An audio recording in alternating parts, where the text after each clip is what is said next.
My own son, the man I poured my life into, looked me dead in the eye and demanded my home. His wife, the lawyer whose tuition I paid, threatened to declare me insane. But they had no idea who they were truly dealing with. It was a warm, late Sunday afternoon, the kind of gentle September day that feels like summer's last, soft breath. I was on my knees, my hands cool and honest in the soil, tending to Caroline's roses. They were her favorite, a deep, velvety red that filled the whole yard with their scent. 30 years we'd built this life, turning soil, pulling weeds, crafting a home from nothing. Each bloom was a testament to our time here. Out here, the world made sense.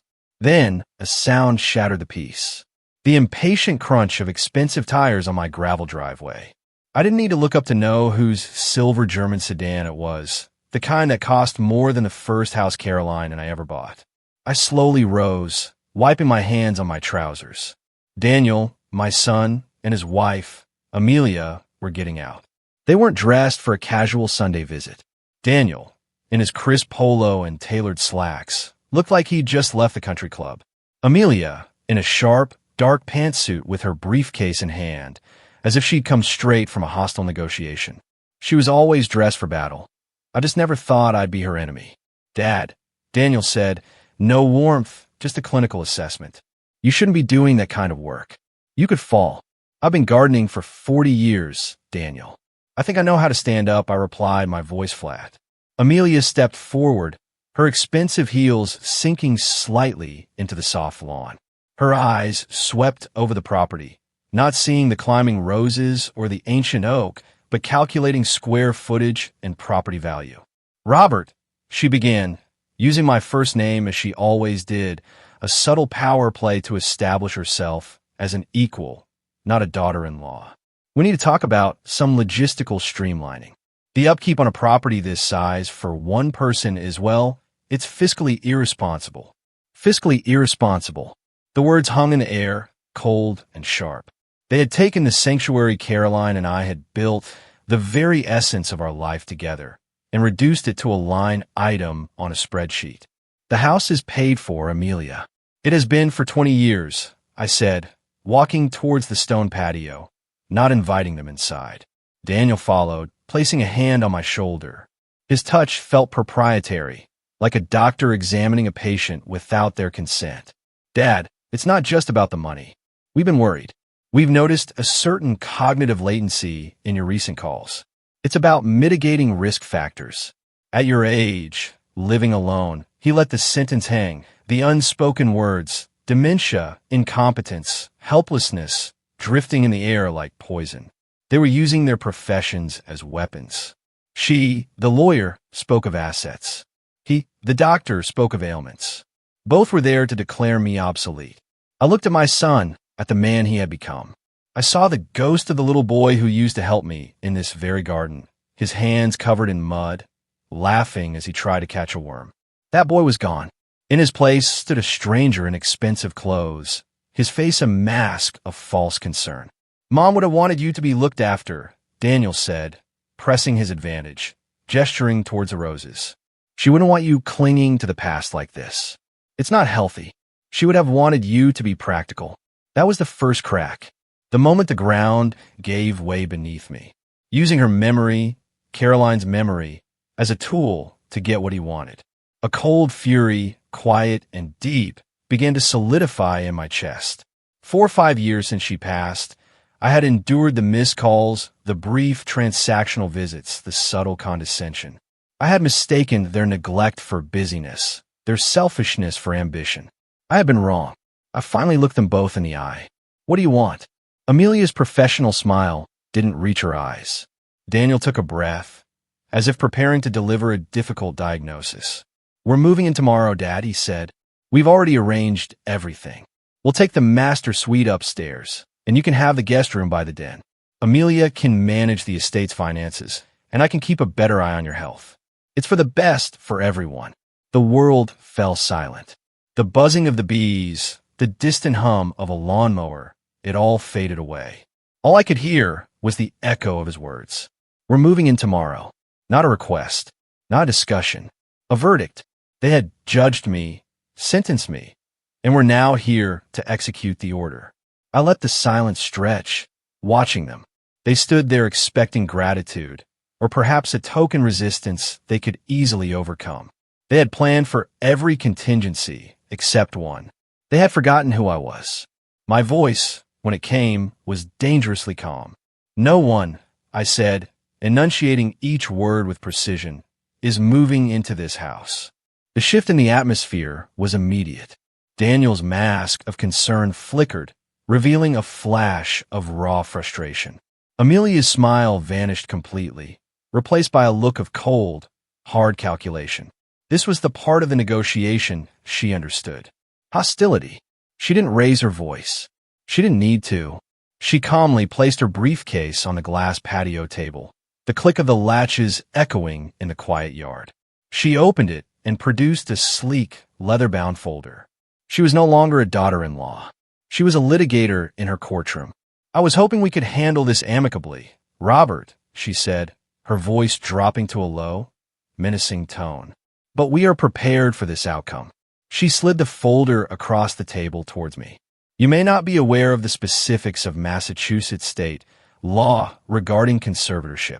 When an individual is deemed incapable of managing their own significant assets, particularly when they are of an advanced age and show signs of what a medical professional might term cognitive decline, the family has a fiduciary duty to petition the probate court to appoint a guardian. Every word was a perfectly polished stone, thrown with intent to injure. Daniel has colleagues, she continued, gesturing towards my son, who now stood with his arms crossed, a stern look on his face. Respected physicians who would be willing to provide a professional assessment of your cognitive state for the court. It would be a messy, public affair.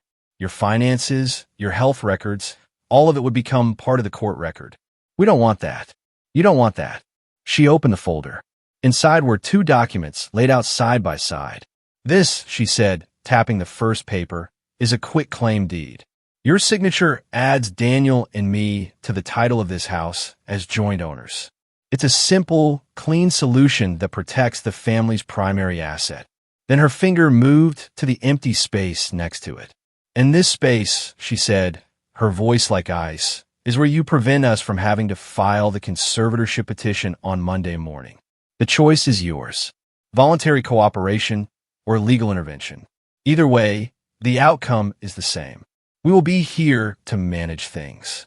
The ultimatum: sign away my home, my independence, my dignity, or have it stripped from me in a courtroom where my own son would testify against my sanity. They had planned it all. The medical threat from him, the legal threat from her. A perfect, ruthless pincer. Movement designed to crush any resistance. They looked at me, their faces confident, certain of their victory. They saw a frail, 72-year-old man. A gardener. A widower. A problem to be solved. I let the silence hang in the air for a full minute. I looked from Daniel's arrogant face to Amelia's predatory eyes. I looked at the papers that were meant to be the end of my life as I knew it. And then I did something they never expected. I smiled. It wasn't a warm smile. It was the quiet, confident smile of a man who had spent 40 years auditing the complex finances of Fortune 500 companies. A man who knew how to find the hidden flaw in any system. They had presented me with what they thought was a closed loop, a perfect trap. But they had made a fatal miscalculation. They had shown me their entire strategy. Their confident expressions faltered, replaced by a flicker of confusion. My reaction was not in their script. All right, I said, my voice even and steady. My calm seemed to unsettle them more than any outburst would have. Let's meet at my lawyer's office. David Sterling. Friday, 10 a.m. We can discuss the details then. I stood there on the patio for a long time after the silver sedan disappeared down the driveway. The silence it left behind was louder than the engine's roar. The air, which had smelled of roses and damp earth just an hour ago, now felt thin and sterile. I looked at the glass table where Amelia's folder had rested. A ghost of a threat still imprinted on the polished surface. They had come into my home, the home I built with Caroline, and tried to turn it into a cage. They had used my love as a weakness and my age as a weapon. I walked back inside, the house feeling unnervingly vast and empty. Every familiar object seemed to watch me. The grandfather clock in the hall, a wedding gift from Caroline's parents, ticked on, each second a steady, measured beat in a new, cold reality. I passed the living room and saw the photograph on the mantelpiece. It was of Caroline and me, taken the day we'd finished building the deck, our faces flushed with sun and pride. Behind us, a much younger Daniel, maybe 10 years old, was grinning, a smudge of dirt on his cheek.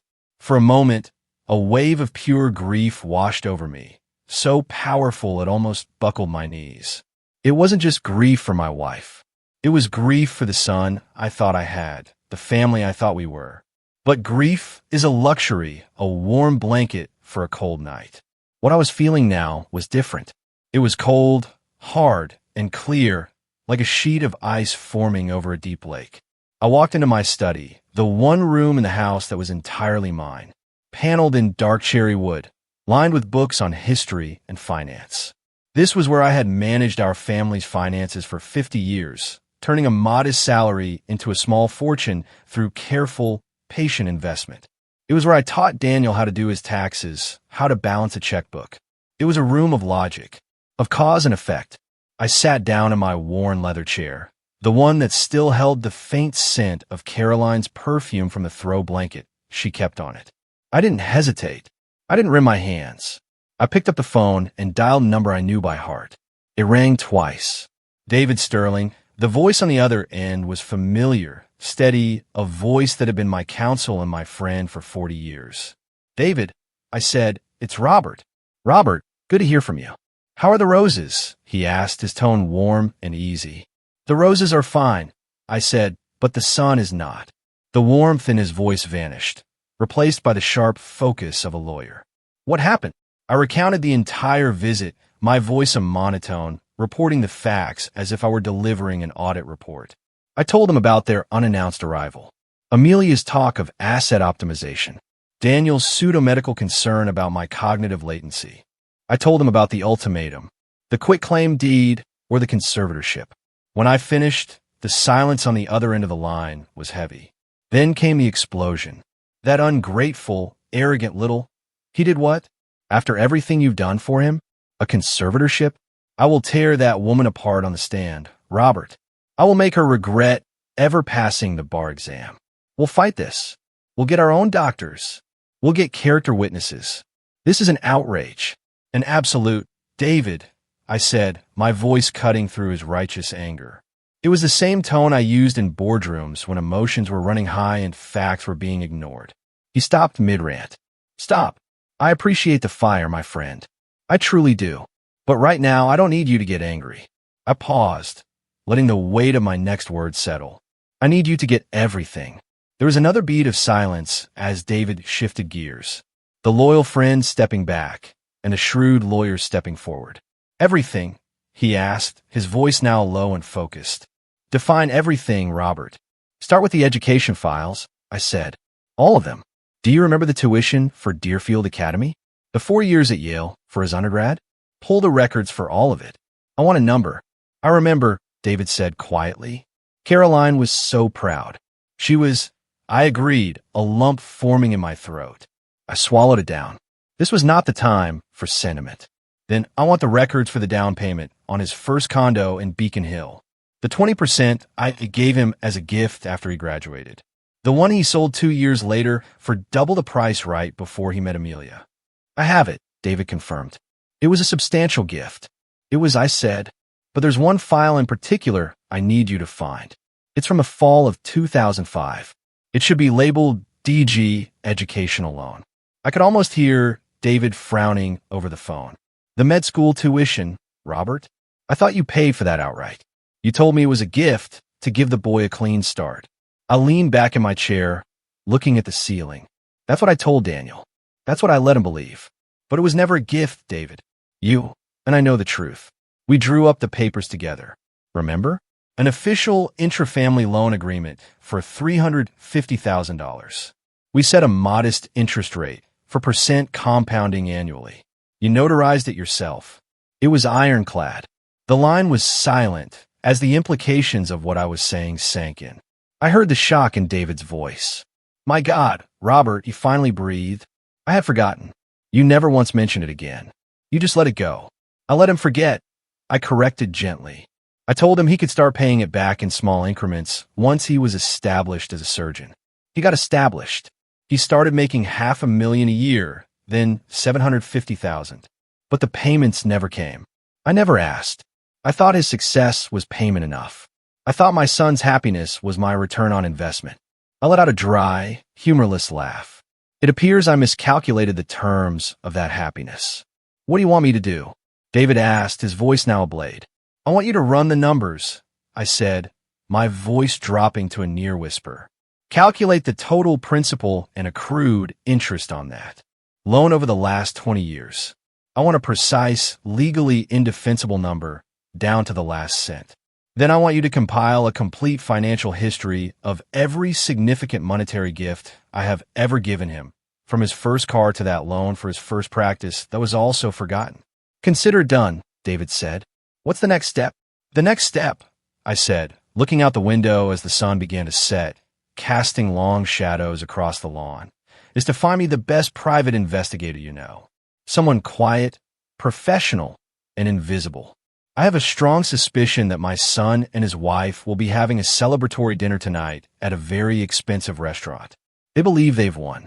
I would like to know what exactly they are toasting to. A grim understanding settled in David's voice. I know just the person. Robert, be careful. Oh, I'm not the one who needs to be careful anymore, David, I said, and a strange sense of peace washed over me. The grief was gone. The anger was gone. All that remained was the cold, clean certainty of the numbers. The audit has begun. After I hung up with David, I sat in the darkness of my study for a long time. The only light coming from the moon, casting a silver glow on the hardwood floor. The house was quiet, but my mind was not. It was alive, humming with the familiar energy I hadn't felt in years.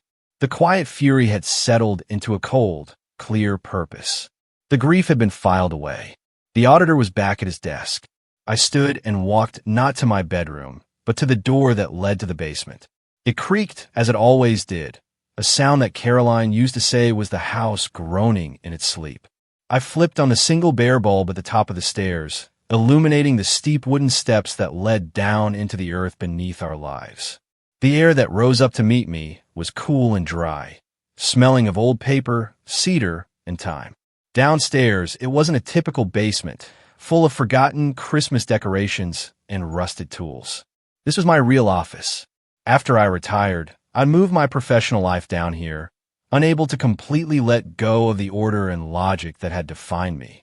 It was my sanctuary of numbers, a place where everything had a column, a ledger, a reason. And in the center of the room, like a steel monolith, stood a row of four-drawer filing cabinets, fireproof, locked. I pulled a small, unassuming key from the secret compartment in my old desk drawer and walked over to the first cabinet. The key slid into the lock with a satisfying click. This cabinet wasn't for tax returns or household warranties. This was the archive, the unofficial, unspoken financial history of the Graham family. I slid open the top drawer. The hanging files moved with a soft whisper. Each tab perfectly typed, perfectly aligned. I wasn't a father looking through old memories. I was an investigator opening a cold case file. The case of my son. My fingers, steady and sure, moved past tabs labeled First Bicycle 1985, Summer Camp 1992, and stopped at a thick folder marked Daniel Graham Higher Education. I pulled it out and placed it on the large wooden table I used as a workspace. Under the harsh glare of the overhead light, I opened it. It was all there, a meticulous record of sacrifice and investment. Receipts for tuition checks to Yale that had made my hands shake to write. Bank statements showing massive withdrawals from our retirement savings. But I wasn't looking at those. I was looking for the document David and I had spoken about. Tucked in the very back, in a sealed manila envelope, was the promissory note. Intra-family educational loan agreement, $350,000.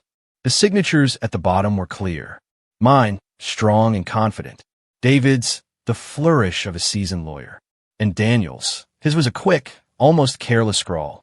The signature of a young man on his way to a brilliant future, signing a piece of paper his father had assured him was just a formality. I ran my thumb over his name. A formality? I had made a terrible mistake in judgment, allowing him to believe that. It was a mistake I was now going to correct. But this was only the beginning. The loan was the foundation, the cornerstone of my case.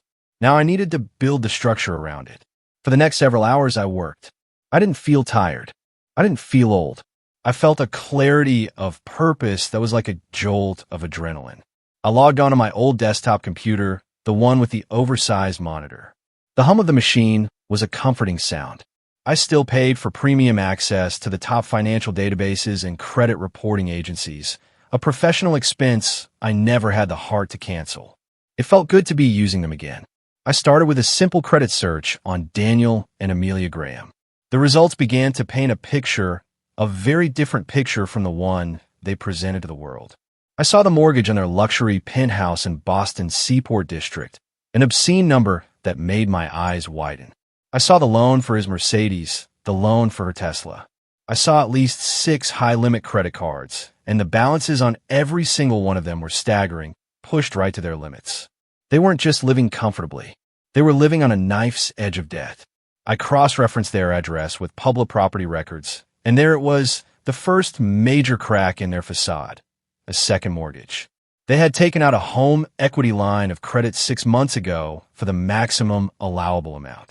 It was a classic move of the financially desperate, borrowing against an asset to pay for a lifestyle that asset was supposed to represent. They were drowning. I dug deeper. I remembered Amelia mentioning a tech startup she had invested in at a family dinner a few years ago, speaking about it with the casual arrogance of someone who believes they can't lose. It took me less than 30 minutes of searching through business news archives to find it. The company had gone bankrupt 18 months later, taking all its investors' money with it. I found a list of primary investors. Her name was on it. The amount was significant, a 6-figure loss. Then I turned my attention to Daniel. I searched for his name, for his surgical practice. He was indeed successful, highly rated, but I noticed something odd. He wasn't a partner at a major Boston hospital, as I had believed. He was listed as a consulting surgeon. It was a subtle difference, but a meaningful one. It meant less stability, no hospital pension, and most importantly, it meant he was responsible for his own malpractice insurance, a colossal expense for a cardiac surgeon. I accessed another database, one that tracks legal filings. I typed in his name, and then I found the second, more damning piece of the puzzle. There was a malpractice lawsuit filed against him 2 years ago. It had been settled out of court quietly, but settlements are not cheap, and insurance premiums after a settlement go up. Way up. I sat back in my chair, the pieces clicking into place. The expensive condo, the luxury cars, the failed investments, the lawsuit. It wasn't a picture of success. It was a portrait of desperation. They had built a beautiful, glittering cage of wealth, and now the walls were closing in. The monthly payments on their lifestyle must have been astronomical. His income was high, but not high enough to sustain this kind of hemorrhage. And then I understood their visit today. The ultimatum, the ugly talk of conservatorship. It wasn't a power play born from greed. Not entirely. It was a move born from sheer, unadulterated panic. They weren't trying to get richer. They were trying to stop from going bankrupt. My house, my $3.8 million, fully paid for, debt-free house, wasn't a bonus for them. It wasn't an inheritance they were trying to get early. It was their only lifeboat, and they were willing to drown me to get to it. I printed every document, the credit reports, the mortgage records, the articles about the failed startup, the court filing for the malpractice suit. I stacked them neatly on the table. It was no longer a collection of papers. It was a weapon, a precise, undeniable, factual weapon. I was no longer just a father betrayed. I was an auditor who had just uncovered a massive, multifaceted fraud. And the perpetrators were my own son and his wife. I picked up the stack of papers. They felt heavy in my hands, heavy with the weight of 20 years of lies, of expectations, of a love that had been twisted into a financial instrument. I walked back up the stairs, leaving the light on in the basement. I didn't need the darkness anymore. Everything was now perfectly, terribly clear. The storm was no longer gathering. It was here, and I was its quiet, calculating center. The 5 days leading up to the Friday meeting were the longest of my life. I moved through my house like a ghost, the ticking of the grandfather clock counting down the seconds to a confrontation I had spent my whole life avoiding. On the outside, I was quiet, going through my daily routines. I watered Caroline's roses. I read the morning paper. But on the inside, the auditor was working overtime, cross-referencing every fact, anticipating every move, and preparing the final, unchangeable report. David and I spoke every evening, our conversations brief, coded like two generals planning a campaign on the eve of battle. The pieces were moving. The traps were being set. When Friday morning arrived, I chose my clothes with care. I didn't wear a sharp suit. I wore a pair of comfortable slacks and a slightly faded cashmere sweater, one of Caroline's favorites. I wanted to look soft. I wanted to look tired. I wanted to look like a man who was ready to give up. David picked me up, and we drove to his office in a silence that was heavy with unspoken strategy. David Sterling's law firm was the opposite of everything Daniel and Amelia represented. It was on the second floor of a historic brick building downtown, with floors that creaked and windows that looked out over a canopy of old oak trees. The air smelled of worn leather, old books, and brewing coffee. It was a place of quiet, enduring strength, not of flashy, transient power. We were seated in his conference room, a large mahogany table between us when they arrived. They were 5 minutes early. A power move. They entered the room, not as family, but as a hostile takeover team. Amelia was dressed in a razor-sharp charcoal suit, her hair pulled back in a severe bun. Daniel wore a dark, impeccably tailored suit that probably cost more than my first car. His surgeon's hands clasped confidently in front of him. They radiated an aura of absolute, predatory certainty. I slumped in my chair, making myself look smaller. David had his files in front of him, but they were deliberately messy. A stack of papers that looked more like a desperate defense than a planned attack. Amelia didn't wait for David to begin. She sat down, placed her pristine leather briefcase on the table, and took control. "Thank you for meeting with us, David. Robert, we appreciate you being reasonable about this. Our goal here is simply to make this transition as smooth and painless as possible for everyone involved." Her voice was smooth, polished, the voice of a lawyer who had crushed bigger opponents than a retired accountant and his small-town lawyer friend. She slid a new, even thicker folder across the table. "I've taken the liberty of drawing up all the necessary documents. It's a standard quit-claim deed, along with a durable power of attorney for financial matters. It's all boilerplate, really. It just formalizes the support structure, Daniel, and I will be providing for Robert moving forward."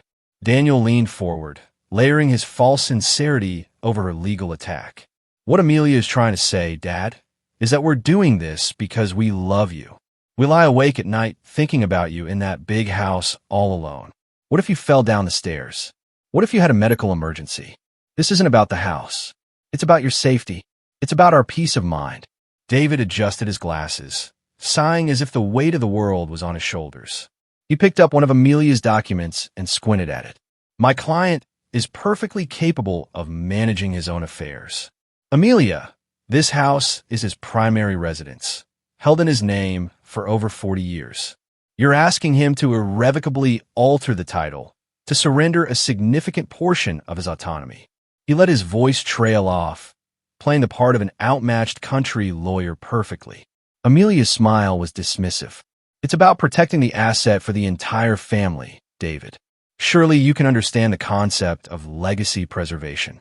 We're simply ensuring that Robert's legacy is managed responsibly." She looked at me. "We're protecting you from yourself, Dad." I stayed silent for a long time, as we had rehearsed. I looked out the window at the swaying oak trees, as if I couldn't bear to look at them. I let them fill the silence with more of their rehearsed lines, more of their poison wrapped in a language of care. They spoke about me as if I wasn't there, discussing which rooms they would redecorate first, the new security system they would install. Their arrogance was a tangible thing, a third presence in the room. They believed they had already won. They were just negotiating the terms of surrender. Finally, David turned to me, his face a mask of weary defeat. "Robert," he said gently, "what are your thoughts on this?" I drew in a long, shaky breath. I looked at my hands clasped on the table. Then I looked up directly at Daniel. My voice, when I spoke, was soft, tinged with a sadness I didn't have to fake. "I remember the day we brought you home to that house from the hospital, Daniel. You were so small. Your mother, she had the whole nursery painted light blue with little clouds on the ceiling. She did it herself, even though she was tired.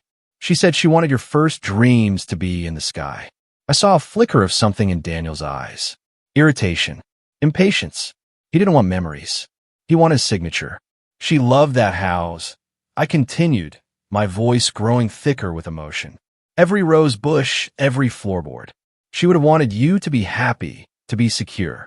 I looked down at the papers, at the cold, black text that sought to undo everything she and I had built. I let out a long, shuddering sigh, the sound of a man breaking. "You're right. I'm tired. The house is too much for one person. The memories." I looked up at them, my eyes moist. "I'll sign the papers." The release of tension in the room was electric. Daniel's shoulders relaxed. Amelia exchanged a micro-smile with him, a flash of pure, undisguised victory. She slid the documents and a heavy, gold-plated fountain pen across the mahogany table. "I think you'll see this is for the best, Robert." The pen stopped just before my fingers. I reached for it, my hand trembling slightly. And then, just as my skin was about to touch the cold metal, I pulled my hand back. I looked up, my face a picture of vulnerability and confusion. "But not today." Amelia's smile froze on her face. Her eyes narrowed. "What do you mean, not today?" It's a big step," I said, my voice faltering. "There are things in the house. Personal effects. Your mother's letters, her paintings. I need a few days to go through them, to say goodbye to the life we had there. I need to get my affairs in order before this change happens. I can't just sign it all away in a moment." David jumped in, seizing the opportunity one had created. He sounded like a lawyer pleading for a small mercy. "It's a reasonable request, Amelia. A humane request. The man is being asked to sign over his home. All he's asking for is a week. 1 week to prepare himself emotionally and practically. The documents will be the same next Friday as they are today." Amelia's eyes were like chips of ice. Her legal instincts were screaming at her. Delays were dangerous. A week was a lifetime in a negotiation. But Daniel, blinded by his victory, saw this as the final, pathetic plea of a defeated old man. He wanted to appear gracious in his triumph. He placed a hand over hers. "Of course, Dad," he said, his voice dripping with condescension. "We understand completely. It's an emotional time. Take the week. We're not monsters. We'll come by the house next Friday, and we can sign everything then." He even added, "In the meantime, we can start getting quotes from contractors for the upstairs renovation." Amelia was furious. I could see it in the tight clench of her jaw, but she was outmaneuvered by her husband's ego. She couldn't object without looking like the villain she was. She forced a tight, brittle smile. "Next Friday, then." They stood up, gathered their things, and left the office with the confident strides of conquerors. The heavy oak door clicked shut behind them, leaving David and me alone in the silent room.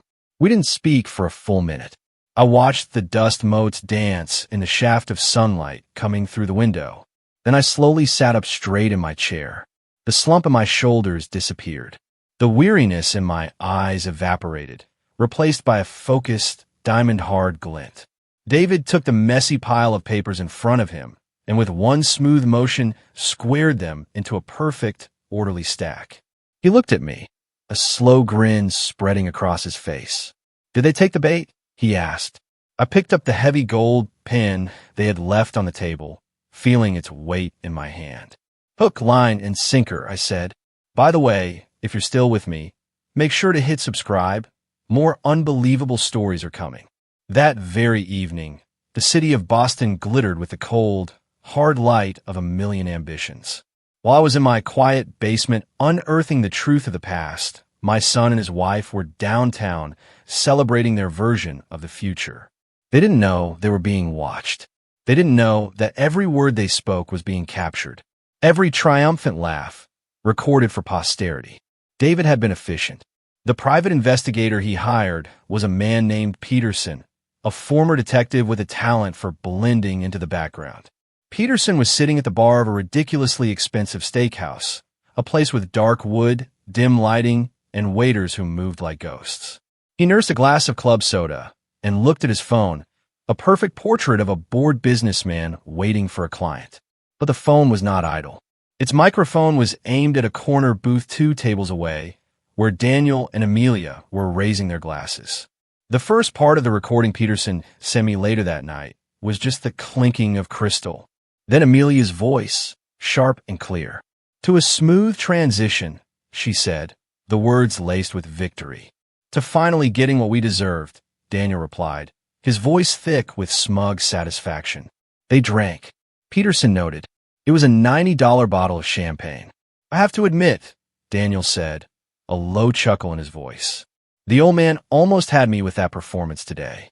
All that nonsense about Mom and painting the nursery. I thought for a second he was actually going to burst into tears. He really is getting soft in his old age. Amelia made a dismissive sound. His emotionalism was a predictable variable, Daniel. An easy one to manipulate. It's what I told you all along. Frame it as a matter of his own safety. Appeal to his sentimentality, and he'll fold. He's certainly compromised today, Daniel laughed. A whole week. He needs a whole week to say goodbye to some old letters. It's pathetic. He shook his head in disbelief. Let him have his week, Amelia said, her tone shifting from celebratory to all business. It doesn't change the timeline. The moment his signature is on that quitclaim deed next Friday, I'll have it couriered to the county registry and filed electronically. By Monday afternoon, we will be legal joint tenants on the title. The asset will be secured. And the bank? Daniel asked, leaning forward, his voice dropping to a conspiratorial whisper. I had lunch with Mark from the private banking division yesterday, Amelia said. Her voice was confident, assured. I told him we were consolidating our family's real estate holdings. He's already prepared the paperwork for a home equity line of credit with a $3.8 million property as collateral, with no liens against it. The bank is prepared to extend a credit line that will wipe out everything in a single transaction. Everything, Daniel breathed, the relief evident in his voice. The credit cards, the second mortgage on the penthouse, the outstanding loan for your malpractice insurance premium. All of it gone. Our debt-to-income ratio will be pristine. Our credit scores will soar. She took a delicate sip of her champagne. We'll be clean. Daniel was quiet for a moment. I could picture him, his mind racing, seeing the escape Hatchie so desperately needed. And then he finally asked, and then we wait, Amelia said. We play the part of the dutiful children for a year, maybe 18 months, just to avoid any appearance of impropriety. We do a few minor renovations, nothing too expensive, just enough to show we're improving the property. And then we sell. Sell the whole thing, Daniel said, his voice filled with a greedy, boyish excitement. Of course, sell the whole thing, Amelia said, a hint of impatience in her voice. Don't be sentimental now, Daniel. The house is a tool, nothing more. Its value is in its liquidity.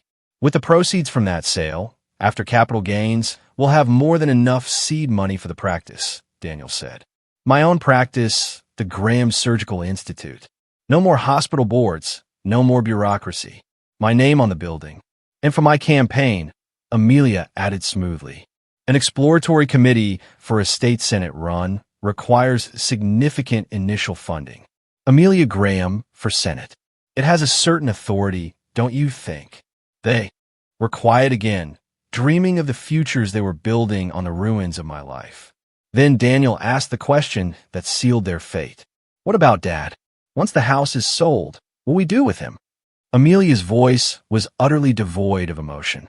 It was the voice of someone arranging a logistical problem, like booking a storage unit. I've already done the preliminary research on that. There are several top-tier assisted living facilities along the North Shore. Places with landscape gardens, 24-hour nursing staff, planned social activities. I've earmarked one in Marblehead that has excellent reviews. Is that really necessary? Daniel asked. A flicker of something, maybe the last dying ember of a conscience. Daniel, be realistic. Amelia snapped, her voice cutting. We're not going to have him live with us in the city, and we can't have him living on his own. It's a liability. This is the most humane solution. He'll be comfortable. He'll have his meals cooked for him. And most importantly, she said, her voice dropping to a final, chilling word. He'll be supervised. Supervised. A problem to be managed and contained. The recording captured the sound of their glasses clinking together one last time. To the future, Daniel said. To the future, Amelia echoed. Peterson stopped the recording, paid for his club soda in cash, and walked out into the cool Boston night, leaving my son and his wife to finish their champagne. They were completely oblivious. They had no idea that in their moment of ultimate triumph, they had just given me the one thing I needed most. They had just confessed, and my quiet, patient auditor's report was now complete. The 7 days that followed the meeting at David's office were a masterclass in the art of silence. For Daniel and Amelia, it was a silence that began as a smug, self-satisfied quiet. They had won. The old man was defeated. They spent the weekend browsing online catalogs for kitchen renovations and high-end Italian furniture. By Monday, their silence had shifted to impatience. By Wednesday, it had curdled into a low-grade anxiety. They started calling. First, it was Daniel, his tone casual. Hey, Dad. Just checking in. Hope you're doing okay. The call went to voicemail. An hour later, Amelia tried. Her approach was more direct. Robert, it's Amelia. I'm just calling to see if you need any help with packing boxes. That call also went to voicemail. They left messages. They sent texts. All of them went unanswered. Their confidence began to fray at the edges. He's being dramatic, Daniel insisted to Amelia over dinner on Thursday night. I learned this later from Peterson's final report. He's sulking. He's trying to make us feel guilty. Let him. He'll be ready to sign tomorrow as promised. But Amelia, the lawyer, was not so sure. In her world, silence wasn't an emotional response. It was a strategy. An unanswered call was a red flag.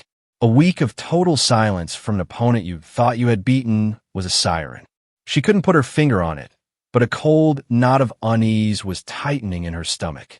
She was right to be worried, because my silence was not the silence of defeat. It was the silence of a workshop. It was the silence of a man who had a great deal of work to do and a very short time in which to do it. While they were picking out paint colors, I was meeting with a woman named Sarah, a discreet real estate agent David had known for years who specialized in private, off-market sales of high-value properties. While they were calling me and getting my voicemail, I was on the phone with the president of a national moving and storage company, arranging a logistical operation with military precision. While they were growing anxious, I was sitting in David's office for a second, much different meeting, signing a stack of documents, each signature a firm, decisive stroke of the pen. The house was a hive of quiet, purposeful activity. My plan was not just a thought anymore. It was a series of executed actions. An engine humming silently, waiting for the key to be turned. On Friday morning, the final day, my house was quieter than it had ever been. It was an empty, echoing quiet. I sat in my study at the desk where I had done my life's work, a single cup of black coffee steaming in my hands. I was calm. I was ready.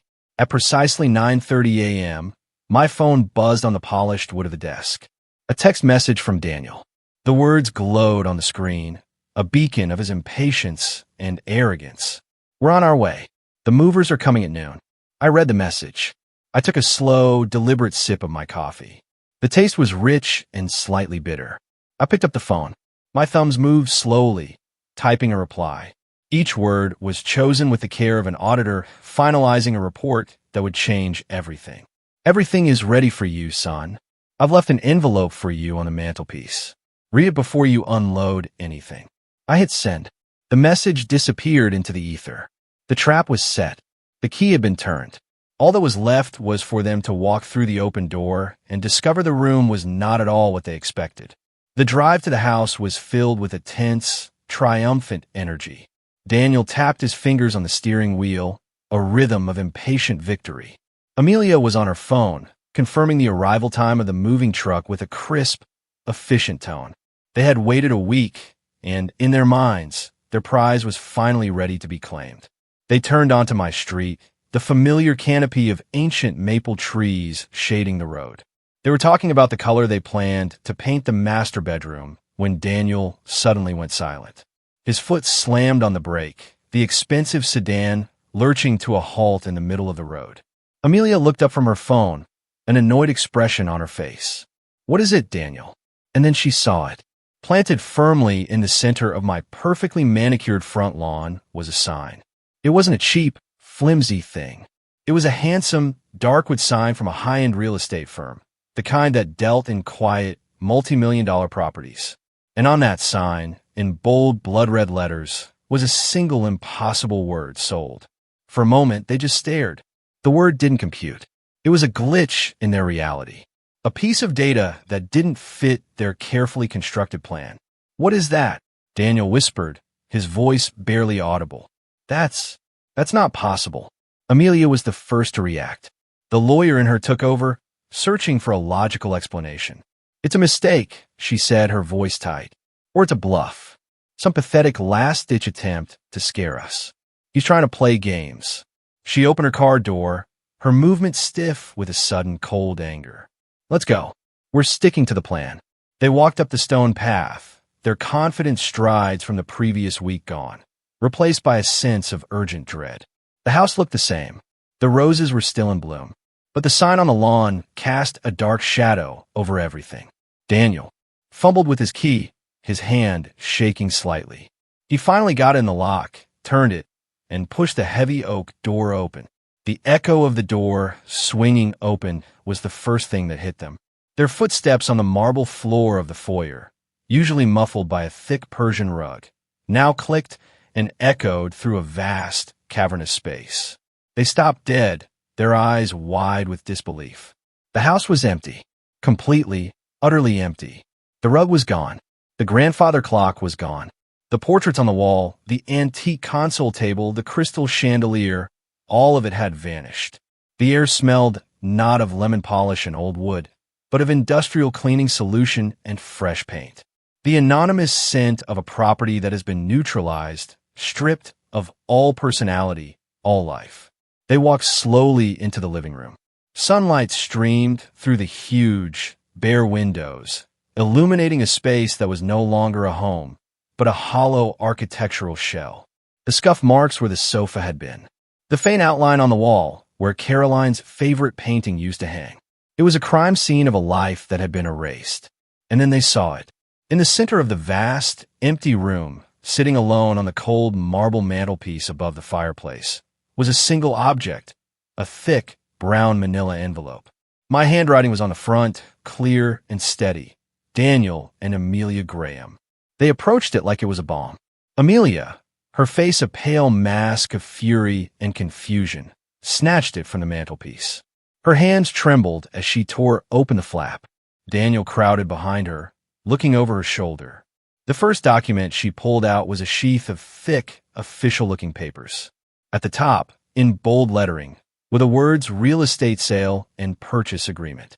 Amelia's eyes, trained to skim legal documents in seconds, flew down the page. She saw the property address. She saw the sale price, $3,800,000. She saw the terms, all cash, no contingencies.